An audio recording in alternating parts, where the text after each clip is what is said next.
Hi there. You're watching another episode or listening to another episode of Innovative Tac-Tips by host Christine, me, and I interview industry trailblazers from all walks of life to talk about their background, what makes their heart sing, and what are they doing today and how it shaped the person that they are today. And I'm with Joel Neeb, who on his LinkedIn has in parentheses Thor. So I'm curious to kind of take a deeper dive on that name. And first question right out the gate is what do you do? So, Christine, great to be on the show. My job right now is the Chief Transformation and Business Operations Officer at 8x8 Telecommunications. Think all things communications within a company as well as with your customers. Well, I guess my question is, I've done a little homework, right? You were an F-15 pilot for the Air Force. You have been a C-level CEO for training, again, you can correct me if I'm wrong, for training people who are in the military who are pilots to perform more efficiently, productively through their missions. And then from there, you jumped full speed, no pun intended, to technology and VMware and helped transform that, which is a reputable company. And so now you're at 8x8, which I'm a former 8x8er. So I believe a lot in the product and the way that it integrates with other people's tech stack. So curious to know, what makes your heart sing and why not go back to, military operations? What makes your heart sing about it? So. Yeah, I love that question. So I'll take you back to when I left the Air Force Academy in 1999, graduated, and then went on to fly airplanes. And what happened to me was I went from driving a car one day to now flying faster than the speed of sound in a $50 million airplane with 7 of my closest friends, 3 feet away from each other, flying in formation. And the process for all of this, how long do you think it took to train a new pilot to do all of those things in an airplane? Any guess as to how long it would take to teach you to do that by yourself in a plane? I mean, I would say forever, but I also don't have the best vision either. So I don't know if I'd be the best candidate, but I would assume at least 18 months. So there is an actual answer, and it is 4 months. So literally 4 months from now, you would be complete with that program. You do all those things by yourself in an airplane. And that's what happened to me as a young 22-year-old, fresh out of college, all the same concerns and considerations that any young person has at that age. And all of a sudden, I'm thrust through this program that made me one of the top 0.5% of pilots in the world in just 4 short months. And even though I love the experience of flying, and I was greatly attracted to that, I knew that my real passion, and as you said, what excites me was the fact that I was a part of this transformation, and I was spit out of the other side of this transformation as an elite team member on one of the most elite teams on the planet. And I said to myself, I don't know if I'll fly forever, but I know that no matter what, I want to be a part of transformations like that for the rest of my life, whether it's for individuals, teams, or organizations. I want to help groups transform. Yeah. Oh, I mean, you went, just so you know, I know that you went to a college in Texas, so this is my coffee mug. So I guess this question is stemming from, your education is, what would you tell someone who is graduating, who is eager, intelligent, might go to the military, might not? What advice would you, I guess, and then also as a self-reflecting, what advice would you give yourself at that time to make you more successful? Or not even successful, but just to improve your character, overall as being a human being? What would I guess it's a two-parter. I'll answer that 2 different ways. So I'll answer last. I'll answer how I would do that in the age of AI, what I call the Insight Age. Just wrote a book on that, how to prepare for this new era. And before that, I'll answer it just generically. What do I tell 20-something-year-olds, and what should they focus on? What do I see as the most successful people that had in their past in their 20s? What did they do? It typically falls in one specific thing, and they become highly focused and disciplined at doing one thing well. In other words, they specialize. And it really doesn't matter what they specialize in. You could be a professional baseball player. You could be a fighter pilot. You could do software coding. But as long as you're teaching yourself the ability to every day do something 1% a little bit better until you're one of the folks who's an expert at something by the end of that journey, then that's an amazing ability that you've now unlocked that skill to put it towards anything else afterwards. Meaning in your 20s, for me, it's really about honing that discipline and then unleashing it on everything else.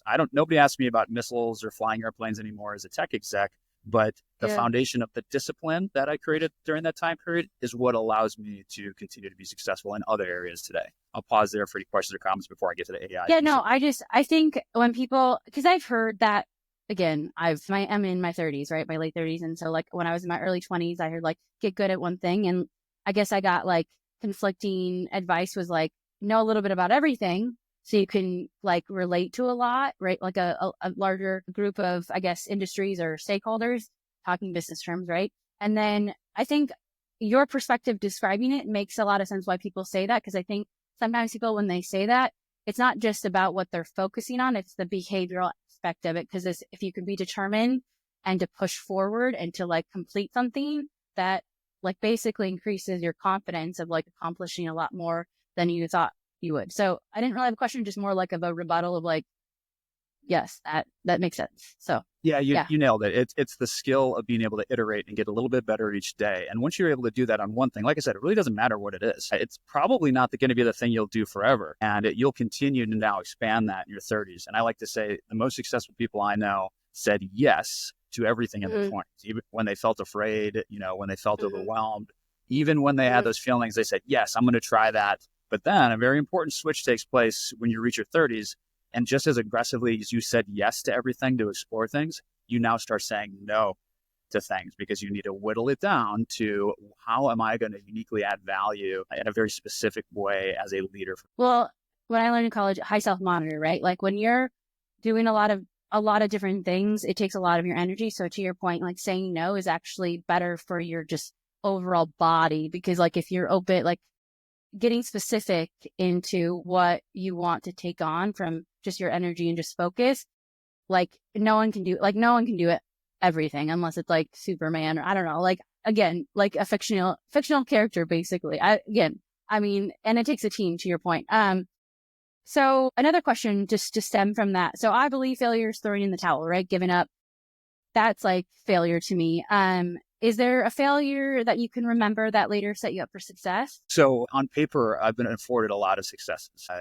If you look at my resume, it looks like it's a lot of successes. But what I like to say is for every one of those successes, there's at least 1,000 failures that took place behind the scenes. So do some stand out? No, I've been fired multiple times. I've had failures in flight. But unless you're pushing yourself to the limit where you actually are failing, then you're not finding the limit. And then by proxy, figuring out where that limit can expand on that next attempt. And so when somebody says to me, I don't have failures, what I say to them is you're not redlining it enough. You're not reaching your boundaries, which means there's potential that you've left untapped. If I were to think about a specific one, I would say, here's one of the best ones. I went back and became an instructor pilot right after I finished pilot training. Finished training, went right back in and started training my students on how to be pilots. So basically take them from 22-year-old drivers of cars and make them into the top 0.5% of pilots in the world. And the failure I had was I just showed up and I decided I was going to lean into the development of these students and be their friend. I wanted to be the person I wished I had had during this process that was really empathetic and really understanding and was doing whatever it takes to get them through the program. And what ended up happening was I blurred the line between leader and peer. And you never want to do that. As a leader, you need to be the one who is not necessarily the most popular person in the room. You need to be bringing the best in people. And when we think of our best coaches, they're usually the ones who frustrated us a little bit, right? They're usually the ones who we weren't always excited about. And maybe the phone rings and you're grimacing a little bit as you see it. But when we think about it, those are the ones who push us the furthest. And the consequence of me blurring that line meant that my students didn't reach their full potential. They weren't performing at the level they needed to because we were buddies more than I was the leader forcing them to do things. And that had safety implications. That had, because we're flying, aircraft in the sky, that had implications on their ability to stay alive. And it was a visceral lesson for me at a very young age. I can remember a time when I used to teach dance or coach dance, high school dance team.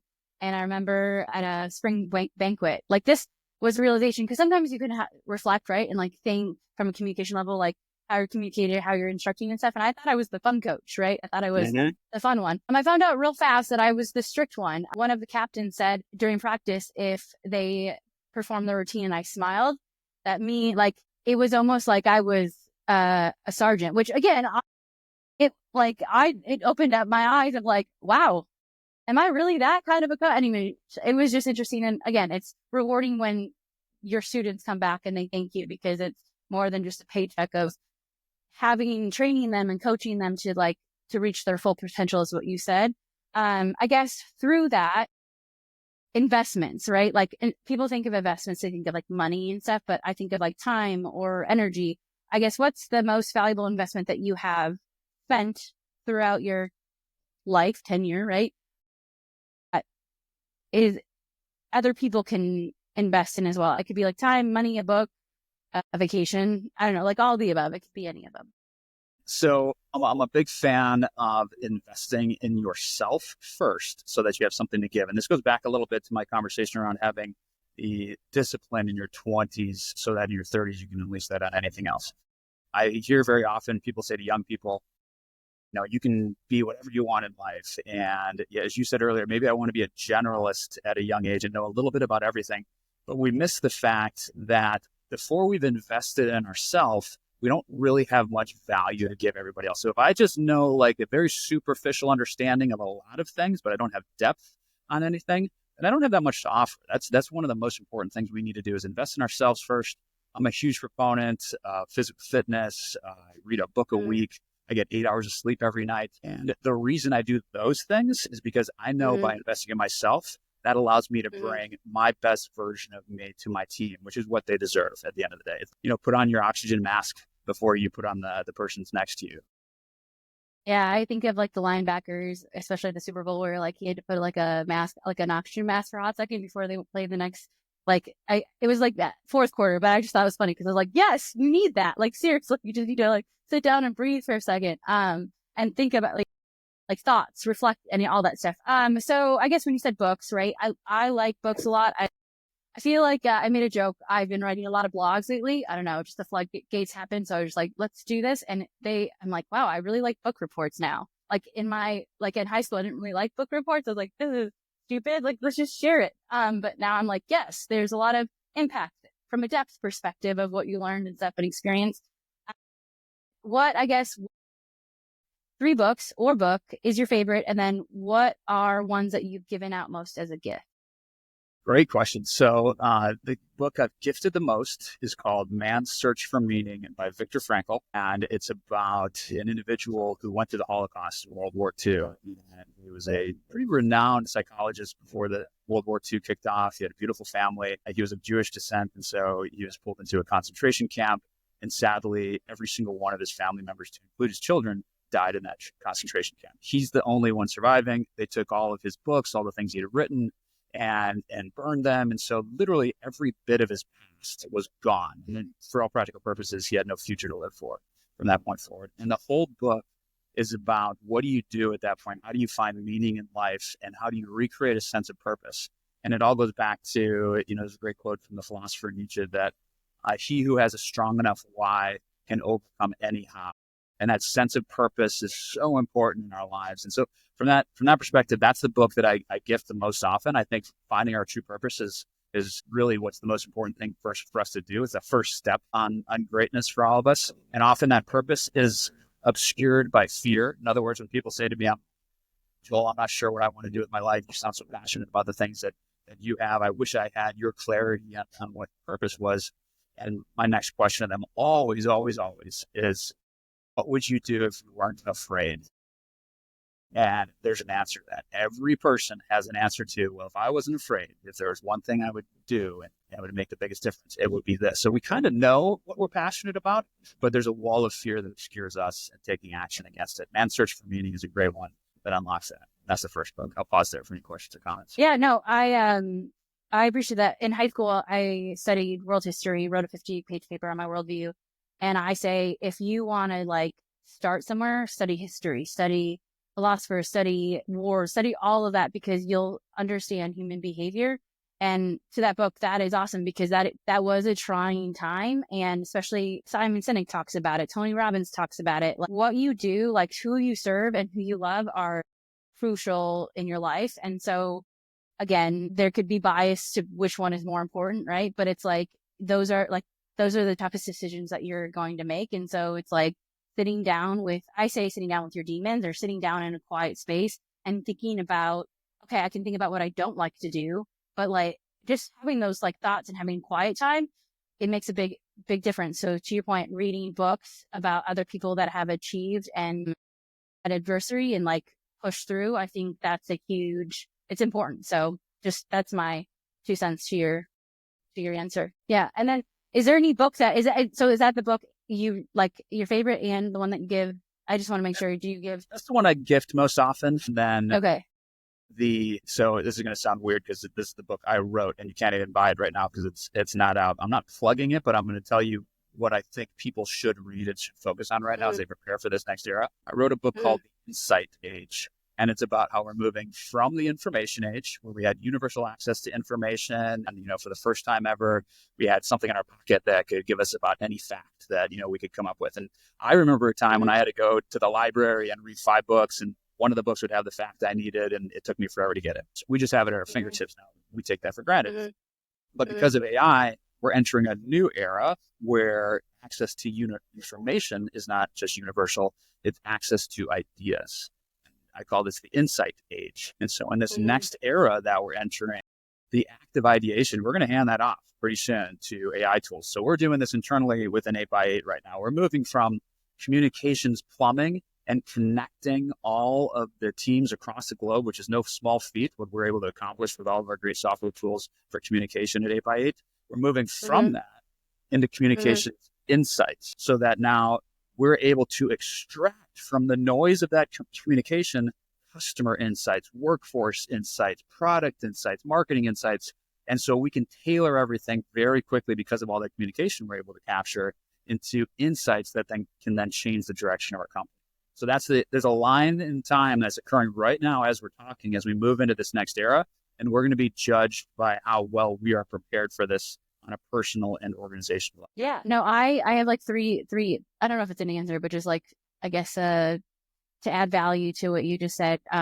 One, I made a joke with my Gen Z colleague about like, hey, you remember when you had to go to the library to look up and do a research paper? And she's like, no, I was born when the internet, like after the internet. And I was like, oh yeah, okay, yep. Okay, cool. Yeah. That's awesome. And then the second thing was, the other day I've been seeing a lot of go-to-market messaging in the tech sector about seamless integration. And I'm like, I'm going to, again, I was like, I'm going to throw up if I see one more seamless integration. Cause like from being in tech, like I know that that's not seamless. Like I know. And I just want to make like a profound statement. Is like 8x8 does a really good job of integrating the tools that you already have. And that's why I think it like will stand obviously out compared to other vendors from a market perspective. I wholeheartedly believe that. And then I wrote a blog about 5 things how you can push through the noise. I think that there's a big echo chamber right now in the tech world.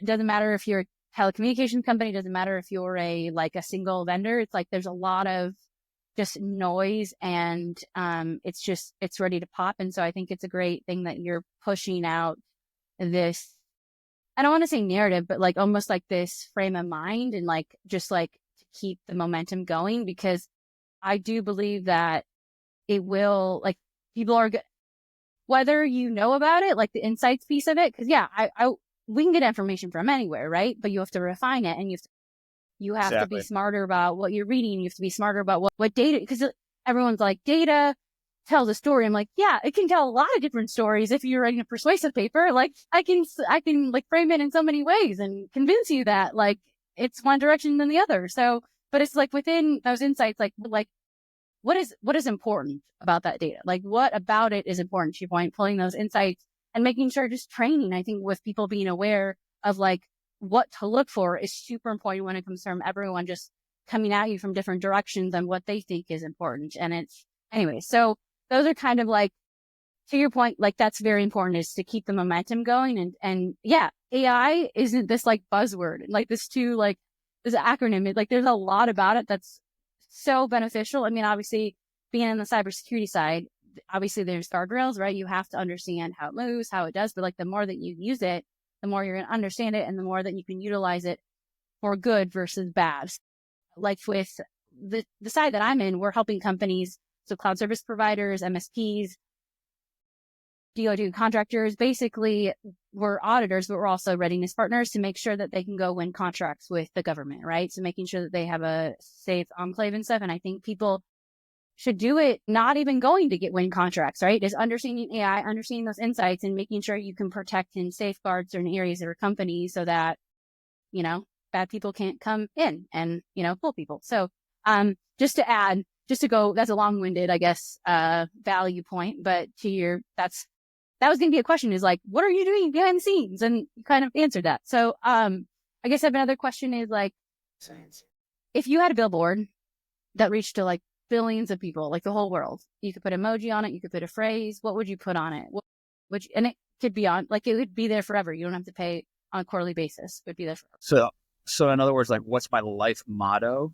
Is that what it comes down to? Because it's like, yeah, it could be a life motto. It could, because I think, for example, some people are like, be kind, or they'll like have sound bites of like, I guess something that you believe in, because like what you've learned throughout your time, I think it's very interesting that you are self-motivated, which I think people have a hard time doing that, right? And so kind of like what's inside your brain that you can share with people that, wouldn't like see the sign, no pun intended. So the key to happiness, in my opinion, and I'll back it up a little bit. I had, as I told you, as we're getting ready for this, I had a stage 4 cancer battle. So I was told I had 18 months to live back in 2010, effectively prepared for my death. And there's a great quote that the dying have the most to teach us about life. And I think that makes sense because there's a certain clarity you finally get, right? In what you think are your last moments. And you realize what's most important in life and probably what should have been most important. And of course, I got better. I'm totally fine now. I'm well beyond that. I've climbed Mount Kilimanjaro and been on American Ninja Warrior and all sorts of fun things. But I never lost the lessons from that time period. And probably the most important thing for me was what made me happy. And it falls into 3 categories: growth, giving, and gratitude. The 3 G's. Growth for me is about doing something that scares me a little bit, that's uncomfortable. Growth always, always, always comes from discomfort. You can't grow your muscles without making yourself uncomfortable. You can't grow your brain without challenging yourself. So growth always hurts a little bit, but it always feels incredible once you expand your boundaries. Giving is the other side of that growth coin. So as I'm growing, I'm always butting up against the things I'm not doing well. I'm reaching my boundaries. That can be frustrating. I have some great mentors. A CEO of Intel is a good friend of mine. And when he was my age, he was already the COO of Intel. So a massive company. And on paper, he was much more successful. If I just compare myself to him, then I can, get down on myself and say, wow, I haven't done what he's accomplished in life. But that's where giving comes in, because when you're giving, that gives you an opportunity to see how far you've come, not just to be talking about how I'm going to grow into that next level, but to also look back and say, how can I help somebody else up to where I'm at right now? Not just because it's altruistic and you should give, but because that also allows you to see how far you've come. As I'm climbing, and I've reached out to help somebody else up, I get to enjoy the view for a moment and say, wow, but actually, I've climbed pretty far. I have something to give this person. And then the last G is gratitude. There's another quote that Teddy Roosevelt has where he says that comparison is the thief of all joy. Meaning if I'm comparing myself to that richer neighbor or that person who's better looking or whatever else, fill in the blank with the thing that we can all compare ourselves against, somebody on social media that we think looks amazing. And, that's the thief of all joy. All of a sudden that steals my joy because I'm comparing myself to them. And I do believe that's true. I think that we live in one of those times where it's never been easier to compare yourself against what looks like the pinnacle. We all know it's curated. It's, Photoshopped and everything else. Exactly. It's a highlight reel. If comparison is the thief of all joy, then gratitude is the source of joy. So if I can flip that script and say, here's the amazing things that already are taking place in my life. Wow, am I fortunate and blessed to have these things? It's a superpower that allows you to find happiness no matter when. As I did when I had stage 4 cancer and I was literally dying, I was able to find things to be grateful for. And it was super strange how I could still find happiness in those moments because of that. And I remember I wanted to take those lessons for the rest of my life. Yeah, and just to back that by science, I learned that when you do things you don't want to do, it actually increases your brain, like the brain activity, and it actually, there's correlations to living a longer life. And when you do squats, like when you work on your legs actually are a big factor of your longevity of life. And so I was like, great, I love leg day. I don't know about Never anyone skip leg day. else. Yeah, never That's right. skip leg day. So yeah, and then when you serve it, like when you actually, like subconsciously, when you serve other people, you actually get oxytocin. Like you actually feel happy. And it's like, it's, as many people are like, again, sometimes we are a little delusional. Sometimes I am, right? Sometimes I live my own world. But like when you like kind of get outside that world and you give, you actually get more benefits from it when you do that. So to your point, like 100%. yeah. So, and then I guess as someone who has moxie, probably, I don't know if you have more moxie than me or the same level, but like, how do you, I guess, like when you get overwhelmed, because like sometimes I'm very audacious, right? I like to do a lot of different, like a lot, and then I have to humble myself. But like when you get overwhelmed and you need to like refocus, how do you do that? Is there any like practices that I don't know, like what do you do for people listening? Yes. So I'm a big fan of doing hard things, as you said earlier, and you talked about, the part of your brain that grows. I'll use a highfalutin word that comes from a Huberman podcast where he talks about it's the anterior mid-cingulate cortex. It's the center of your brain, and it's the part that has to do with resilience, and you can actually grow it. So every day I do something I hate. I hate doing polar plunges. It's really good for you. There's all sorts of reasons why you should jump into an ice bath every day, but I hate it. I despise it. Like it triggers a fight or flight response in my brain every time I do this, but it grows that part of your brain that says I can do a little bit more the next day. And it's the one part of a brain, if you look at a human, it's the one part of the brain that's the largest in what we would consider successful people. And by success, I don't necessarily mean monetarily. Yeah, exactly. And so your question is, how do you recharge, or what do you do for yourself? I do something that's hard every single day, something I don't want to do. Mm-hmm. And I also get a ton of rest and recovery. So I'm a huge fan of getting 8 hours of sleep. When I was a fighter pilot, they made me get 8 hours every single night or I couldn't fly. And at first I hated it. I thought, I don't need that. I played rugby in college on 4 hours of sleep and probably too many beverages the night before. And Mm-hmm. then they made me get 8 hours as a fighter pilot. And it Yeah. unlocked like this new version of me that I didn't know existed. And so since then, I've demanded getting 8 hours of sleep every single I guess like this is kind of to add on to that, I guess, what do you do when you get frustrated? Because like for me, when I get frustrated, I try to not shut down, right? Like day. it Yeah. could be from speaking with someone who is not understanding what you're communicating. It could be your alarm in the morning going off and you want to like hit it 5 times. It could be any of those. Like what do you do to like refocus your frustration and that energy? Yeah. For me, I definitely have people that I talk to and release to and vent to, and I think that's really important. I think that having a pity party for yourself once in a while is a great way to release that, but then to very quickly get back into working. And I'm a big fan of Stoicism, which says that, a lot of the challenges we face are in our mind only. Mm-hmm. And, we live the privileged life. We as a society, we lived a more privileged life than any other generation that's been on the planet in history. And it's just Mm-hmm. objective data. That's not an opinion. We have more access to healthcare, more access to housing, access to, you name it, all the things that we ever cared about in history. We have access to more of it today, we as a society. And yet I would argue we're not happier, that we're not the happiest generation to ever live. And I think that comes down to the fact that we miss the opportunity to enjoy the journey and enjoy who we're becoming along the way. And struggle is always a part of that. So when you think about how do I release that frustration, I remind Mm-hmm. myself that frustration is part of the equation, and it's a critical piece of the equation. It's a variable that I actually can't be successful without.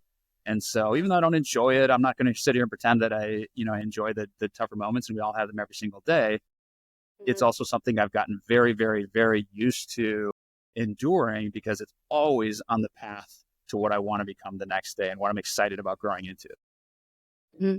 No, I thank you for saying pity party, because I have 72 hours where I can have a pity party and then I have to move on. Like I have 70, like that is the maximum like capacity of like, I can complain and then I have to like find a resolution to move past it, because the world is going to keep moving. And to your point about like, the generation, or just like where during time today is, I go on hikes and I see like highways through the canyon, and I'm in the Salt Lake area, and I'm just like, people like blew up dynamite to build these like roads, and they probably didn't realize that like this, we're living it today. And so it's just like, again, it's a random epiphany, but it just like kind of, yeah, like you should be thankful, Christine. Like, you should probably hike because people blew up dynamite to like make roads. Anyways, I always think of like, okay, you think your process, but no, that's a good answer. I guess last question is people want to learn more about who you are or like 8x8, because I didn't ask you a lot about, like your, I guess what you kind of said it a little bit about what you're doing for 8x8, but I'm a big believer of the platform that you guys provide and what you guys are doing. And I guess if you can share other things, what you're doing behind the scenes, and then where people can find out more about you. Yeah. So I'm leading the AI transformation at 8x8. And what does that mean? I think a lot of companies are trying to check the box on AI, much like in the late 90s when websites came out and the internet came about. I remember seeing companies that would check the box on it. And so I'll use an example like Sears, which used to be a big retail company. If you went to the Yep. Sears website, it would say like, you're the 10,000 onto this website, but it really wouldn't have anything else. It would basically be a marketing landing page and then say, here's our phone number, here's the nearest store, because they didn't know how to use the internet in an organic way that was new. They were just like replacing an ad with an internet website. It was kind of a parlor trick and interesting. And that's the way AI is being seen by a lot of companies today. They check the box on it and then they move on because they don't know how to use it. We're not doing it that way at 8x8. We are living it day in and day out. And the most exciting thing about what we're doing is, as I said earlier, we're selling business insights, communication insights from all of our technology that allows you to communicate. We're now extracting the signal from the noise and making you a better company because you now have the insights from those conversations. But before we did that, we're living it. And so, for example, we record all of our customer conversations so that we can have a fine-tuned account plan to best serve that customer, not according to the needs I think I heard them say, or maybe I took in my notes, but that AI is able to extract and build into an account plan. We then use that for targeted marketing.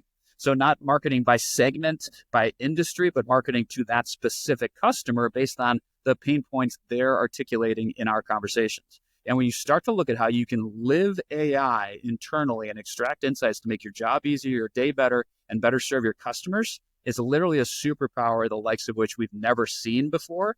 And that's the ability to go beyond the check the box website landing page to this transformative, literal Renaissance era period that we're entering right now. That's going to be something we talk about 600 years from now in the history books as another turning point in human history.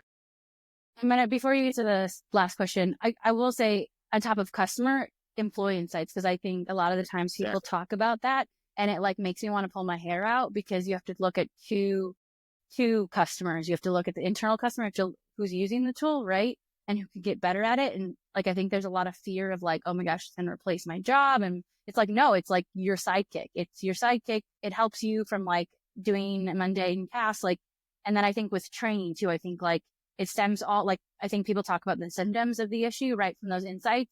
But like the root of the problem is like really training and like empowering your teams to leverage technology at their fingertips. And then that goes to the customer, right? Like once you understand the customer, you have a great conversation. You can like relieve the conflict at hand, right? Like if I'm calling about like my Dyson and I'm pissed that it's broken, like they can focus on helping me fix it. And then that manager can see how it was so successful. And fun fact, I interviewed for a contact center agent role that I didn't understand because they named it not what it was. And I was like, oh my gosh, you have to use all these like silo tools. I'm like, this would make me like have a heart attack. Anyway, so like it's awesome that you guys are doing that because it's super crucial when it comes, because people are smarter, people work faster. It's like, that's where we are. It's 2025. We're not doing like traditional marketing where we're like doing direct mail. Direct mail works sometimes, but not all the time. But yeah, to your point, it's important. So anyways, where can people find out more about you? Yeah, so check me out on LinkedIn. That's where I do my most connecting with folks. I put out a ton of videos there where we're going to talk about what we're doing at 8x8, why you should care. Wrote the book, The Inside Age. That'll be available soon. I'm releasing it internally first at 8x8 so that we can make use of it before we release it to the masses. And I love having these types of conversations. So if you write me, I will respond and we can start a conversation about AI. And that's how Christine reached out to me on LinkedIn. And I really enjoy these conversations. Yeah. And I want to ask one caveat question. Will you be doing the audio for the, like, I always say book on tape because no one uses tape anymore, but like, will you be doing will you be the audio and then the narrator? Or I guess like that's the most intriguing question I have to ask. as a follow-up to that. Will you Yes, be doing that? Or, okay, cool. Great. Awesome. I will do it, but I would guess that it will be something that I do a portion of, and then we use AI to then replicate my voice and tone and inflection for the rest of it, just so I don't have to sit down and read my 16-hour book. Totally. Yeah. No, that makes sense. Okay. Well, thank you. I hope everyone appreciates listening to the episode. And Joel, I'm looking forward to watching success at 8x8, and just like we're in the era of what transformative insights or AI insights. Anyways, I'm trying to like, Inside Age. that's a mouthful. Okay. Yep. Inside Age. All right. Thank you. There you go. Appreciate it. Yep. Bye.